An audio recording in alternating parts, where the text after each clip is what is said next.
네, 조금 전 최순미 강사님의 아주 열띤 강의 잘 듣고 왔는데요. 정말 이해가 쏙쏙 되고 또 알기 쉽게 편한 내용으로 잘 설명을 해주셔서 저도 정말 뒤에 숨어서 그 학생의 마음으로 열심히 잘 듣고 왔습니다. 자, 이제 본격적인 토론을 시작할 텐데요. 최순미 강사님 이외에도 오늘 함께 이야기 나눠주실 세 분 모셨습니다. 간략하게 한 분씩 소개 부탁드릴게요. 안녕하세요. 저는 피스플레이의 사무국장을 맡고 있는 박효진이라고 합니다. 네, 안녕하세요. 조현정입니다. 저는 지금 이음연구소에서 대표 활동을 하면서 다양한 연구 활동을 하고 있습니다. 네, 안녕하세요. 김보관입니다. 저는 현장에서 많이 활동하고 있습니다. 일단 첫 번째 토론을 한번 시작을 해보도록 할게요.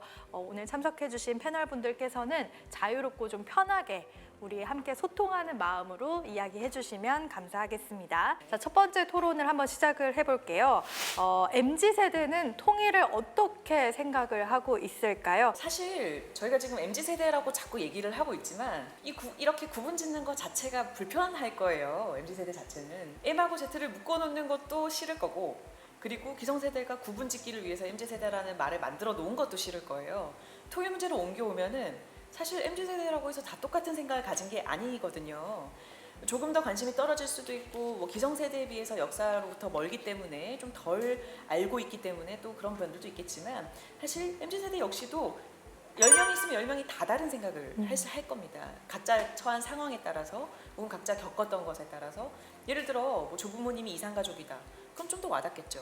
그리고 뭐 아니면은 전혀 상관없는 그런 삶을 살았다, 그럼 분단 감수성이 당연히 없겠죠. 떨어져 있겠죠. 근데 그게 부족하다고 해서 나쁜 것이나 이런 것이 아니라 다를 수밖에 없다라는 점을 좀 말씀드리고 싶고요. 적당한 거리두기를 하는 것 같아요. 통일이나 분단의 문제에 대해서 적당한 거리두기를 하는 게 편한 거예요.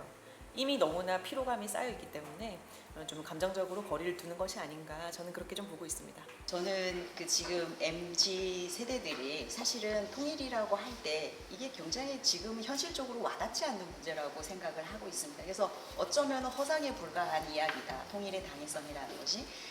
왜냐하면 지금 젊은 MZ 세대라고 하는, 우리가 자꾸 구분을 짓는 이 세대들이 지금 사실 먹고 사는 문제가 현실적으로는 당면한 문제 있잖아요. 그래서 취업 걱정을 해야 되고 스펙을 쌓아야 되고, 이런 상황에서 우리가 지금 통일을 논하고 이런 것들이 왠지 먼 나라, 딴 나라 이야기처럼 이렇게 들릴 수도 있는 거죠. 그래서 저는 사실 이런 부분에서 역사적으로 깊은 이제 이런 갈등들, 그리고 왜 우리가 분단이 되었는지, 이런 거에 대해서 그들이 알아야 되지만 사실은 이게 그들에게 당면한 문제가 아니라는 것 때문에 이게 좀 멀게 느껴지는 것 같습니다.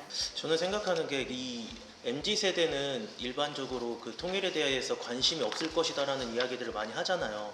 이 질문에서도 보듯이 우선은 그런 것들이 좀 인식이 좀 내재되어 있지 않나, 이런 생각을 하고 있는데, 저는 반면에 기성세대 어른들한테 한번 물어보고 싶은 것이, 과연 우리 MZ세대라고 불리는 친구들에게 얼마나 우리가 많은 배움의 기회들을 줬는지, 우리가 그 친구들에게, MZ세대 친구들에게 어떤 교육의 기회들을 많이 제공해 줬는지에 따라서 그것들에 대해서 생각해 볼 수 있는 시간들이 생긴다면 MZ세대들도 통일에 대해서 필요하구나라는 걸 느낄 수도 있고, 이런 부분에서는 통일은 조금 어려울 것 같은데 어떻게 하면 좋은 방향으로 나갈 수 있을까를 생각해 볼 수 있기 때문에, 우선 출발은 그 MZ세대들한테 배움의 기회를 제공해 주는 것이. 저도 김보관 선생님이랑 의견이 조금 비슷하긴 한데요. 통일의 필요성에 대해서 관심이 저희 때보다 밑에 세대는 더 낮을 수밖에 없는 것 같아요. 근데 MZ세대시죠?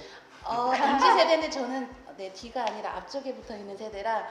그래서 저도 턱걸이 MZ. 저도 턱걸이라. 근데 생각해 보면 앞에서 말씀해주신 것처럼 그렇게 교육을 받아본 적이 없는 것 같아요. 그러니까 그런 교육도 제대로 해주지 않으면서 그런 당위성이 걸린 그런 통일 문제에 대해서 얘기하는 것 자체가 어려울 수 있다고 생각이 듭니다.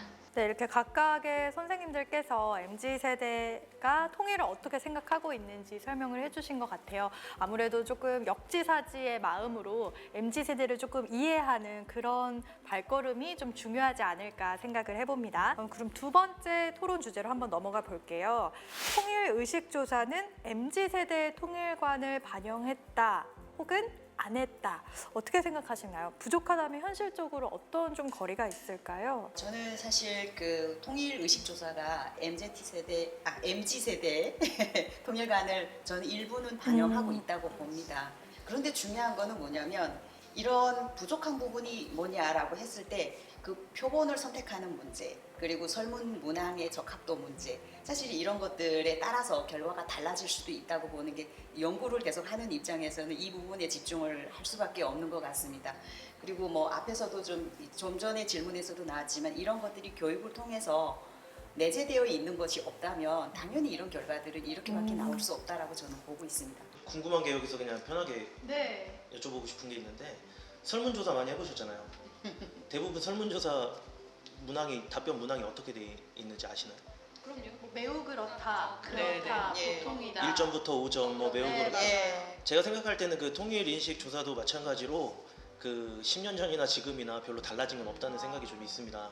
그래서 사실은 좋아요, 싫어요로 구분 지어지는 약간 이분법적인 그런 방법들로 아직까지 이루어지고 있는 점이 사실 별 차이가 없다라고 생각을 하고 있는데, 그런데 이 MZ 세대의 이야기를 듣기에는 사실 그렇게 표준화돼 있는 그 답안이, 설문이 지금 굉장히 옳은 답변으로 그들의 생각을 알 수 있는 가치관을 알 수 있는 생각으로 확장될 수 있을까에 대한 고민은 있거든요. 그렇다고 해서 아예 필요 없다, 쓸데없다라는 건 아니고 기본적인 생각들에 대해서 객관화, 수치화할 수 있는 것들에 대해서는 좋게는 생각하지만 MZ 세대들의 이야기를 현장에서 들을 수 있는 기회들, 그리고 그들에게는 배울 수 있는 기회를 주고 듣고 답하고 할 수 있어야 어떤 생각을 할 수 있는지 그 가치관을 확장해서 인식을 할 수 있는 거고요. 이렇게 인식 조사를 한다는 것 자체는 뭐 나쁘진 않습니다. 그런데 이걸로 끝나는 것이 아니라 끝나고 난 다음에 현장에서 만날 수 있는 시간들이 많아져야 그것들에 대해서 더 세부적으로 알 수 있는 그런 필요성이 더. 굉장히 좋게 계속 포장을 해주고 계신 것 같아요. 싸우셔도 됩니다. 아니, 그러니까 저는 너무 동의가 돼요. 네. 그러니까 질문이 바뀌지 않고, 질문은 그 말씀하신 그런 이제 리커트 척도라고 불리는 좋다 싫다 이렇게 얘기하는 그런 답변으로 되어 있는데, 그런 형태로는 내재되어 있는 심리까지 알기는 어렵습니다. 네. 그리고 다만 이제 경향성은 알 수 있겠죠. 뭐 이런 방향으로 가고 있구나, 뭐 세대적으로 좀 차이가 나겠구나, 이 정도는 알 수가 있겠죠. 근데 저는 강의 중에도 말씀을 드렸는데, 여기서 말하는 그 통일이 필요하다고 생각하십니까? 무슨 통일? 그러니까 완전히 하나 되는 통일을 말하는 거야? 아니면은 뭐 단계적인 통일을 말하는 거야? 아니면은 민족 공동체 통일 방안을 말하는 거야? 정의가 없어요. 그렇죠. 그리고 뭐 통일 비용을 지불할 의사가 있으십니까? 뭐 얼마나? 내 세금에서 몇 퍼센트? 내 수익에서 몇 퍼센트? 이런 정의조차 없어요. 그러니까 좀 더 구체화되고 세밀화되면은 좀 더 좋은 조사들이 되지 않을까라는 생각을 하고요. 저도 설문조사에 답변을 하면서 중의적이거나 좀 이렇게 좀 어벙벙하다라는 느낌을 초상적이다 이런 느낌을 받을 때가 있거든요. 그런 부분 좀 수정됐으면 좋겠어요. 그러니까 결국에는 통일 의식 조사 자체의 필요성은 네 분의 선생님 모두 인정하시지만, 어쨌든 시간이 지난 만큼 또 변화된 트렌드만큼 그런 뭐 MZ 세대나 각 세대별로 좀 더 심도 깊은 그런 의식을 끌어내기 위해서는 조금 변화가 필요하지 않나, 좀 그렇게 정리를 할 수 있을 것 같습니다. 자, 그럼 세 번째 토론으로 넘어가 볼게요. 요즘 MZ 세대는 기성 세대들에게 소통하기 어려운 존재로 인식되고 있습니다. 아마 북한 또한 다르지 않을 거라 생각이 됩니다. 북한에서는 MZ 세대들과 소통, 교육하기 위해서 어떤 노력을 하고 있을까요? 북한이라는 곳 자체가 우리처럼 자유롭게 발언을 하거나 아니면은 뭐 정치적인 얘기나 이런 것들이 개방되어 있는 곳은 아니잖아요, 체제적으로. 근데 이제 표면적으로 보여지는 모습들을 보면은 분명 변화가 있긴 해요. 어떤 거냐면 이런 겁니다. 김정은이 처음 집권했을 때, 그러니까 김정일이 사망하고 김정은 위원장이 집권을 했을 때 김정은 위원장 자체가 청년이었어요. 사실 김정은도 MZ 세대니까요. 청년이었기 때문에 청년들을 되게 이렇게 위해줬어요. 그러니까 청년들에게 기회도 주고요. 그다음에 청년들을 더 이렇게 역량을 끌어올려줘야 된다. 자리도 만들어주고요. 이렇게 굉장히 위하는 모습들을 보여줬는데 최근에는 달라졌습니다. 그러니까 청년들이 너무나 자유분방한 모습들을 이제 보여주고 있으니까 그것을 계속해서 억압하는 모습을 보여요. 예를 들면은 북한에는 이제 다들 아시다시피 사회주의적 생활 양식이라는 게 있거든요. 뭐 예를 들어 화장을 너무 두껍게 하면 안 된다, 치마를 짧게 입으면 안 된다, 뭐 국산품을 애용해야 된다, 이런 의식주의 전반에 해당하는 모든 것을 규정한 게 사회주의적 생활 양식이라는 건데, 계속 강조합니다. 청년들이 그 사회주의적 생활 양식을 고수해야 되고 또 통제해야 되고 이런 부분들을 계속해서 강조하는 모습을 볼 수가 있어요. 아주 자유로운 소통보다는 아무래도 북한 체제의 특성상 뭐 학습 재강이라던가 생활 총화라던가 이런 것들을 통해서 좀 변화를 주고 있다. 오히려 통제를 하려고 한다라는 게 조금 더 맞는 모습일 것 같습니다. 자, 그러면 이제 네 번째 질문으로 넘어가 보도록 하겠습니다.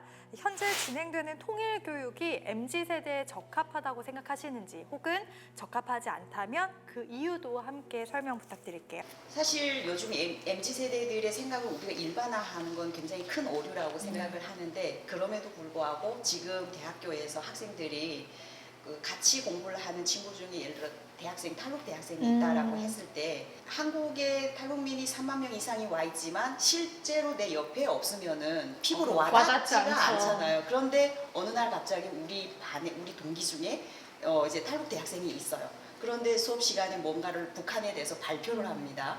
그러면은 북한이 지금 핸드폰이나 뭐 컴퓨터 이런 기기 활용하는 그런 이제 사례들이 계속 늘고 있다. 예를 들어 이렇게 얘기를 했을 때 북한이 다 굶어 죽는다고 했는데 무슨 휴대폰을 사용하고 컴퓨터를 사용을 하냐 이렇게 질문을 하는 친구가 있었다라고 합니다. 그 얘기를 들으면서 우리가 정말 젊은 그 청년 이제 MZ 세대들이 생각하는 북한 이런 것들이 너무 지금은 모르고 있다라는 것들이 결국에는 이게 우리가 교육을 통해서 그들에게 알려주지 않는 이상에는 사실 그들이 만날 수 있는 기회가 없잖아요. 네. 그런 것들이 저는 통일 교육이 필요하다라고 아주 강력하게 저는 주장을 하고 있는 사람입니다. 그리고 그들에게 알려주고 나서 그래서 너희들은 통일에 대해서 어떻게 생각해? 라고 질문을 해야지 알려주지 않고 계속 의식조사는 1년에 한 번씩 하고 있지만 그 후속으로 우리가 뭘 그러면 할 것이냐.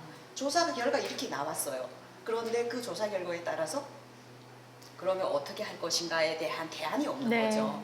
이런 것들이 좀 안타까운 부분이 있는 거죠.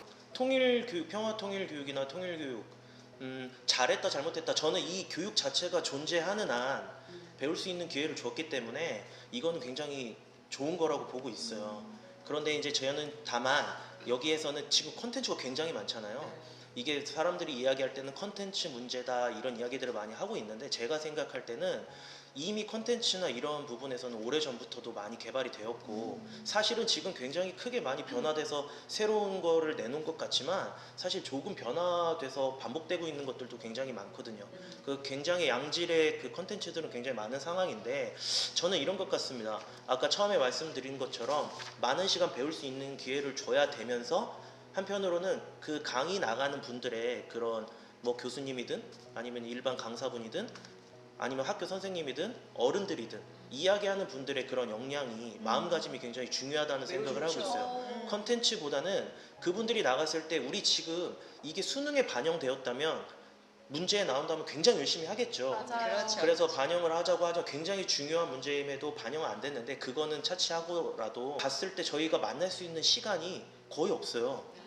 이게 뭐 한 번 나가서 한 학교의 학생을 3번, 4번, 10번 만날 수 있는 기회가 주어지는 경우도 없고 단발성으로 나가서 1시간 남짓한 시간에 평화 통일에 대해서 이야기를 해야 되는데 역사에 관심이 많은 친구들은 이미 들을 준비가 어느 정도는 되어 있겠죠. 그런데 대부분이 그러지 못할 수 있다라는 거예요.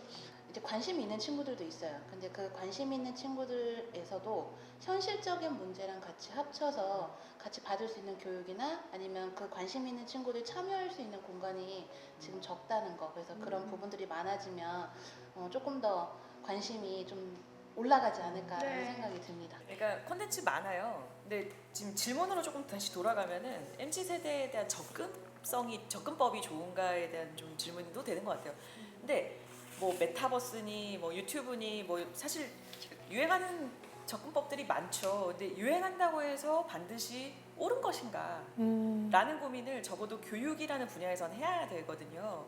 그러니까 박효진 선생님 말처럼 체험할 수 있고 참여할 수 있고 열려있는 그런 공간을 계속 만들어줘서 스스로 사유하도록 유도하는 게 훨씬 더 좋은 교육인 거지 그 방법이 반드시 메타버스여야 된다거나 그러니까 물론 좋을 수 있죠. 그 세대에 맞다면. 그런데 그 방법을 사용하다 보면 놓치는 것들이나 혹은 뭔가 비껴가야 될 것들이 분명 생기거든요. 그런 거에 대한 고민도 분명 해야 될 것 같아요. 교육을 하는 입장에서. 네, 여러분은 지금 열띤 토론회 현장을 보고 계십니다. 저희는 잠시 후에 다음 토론 질문으로 돌아오도록 하겠습니다.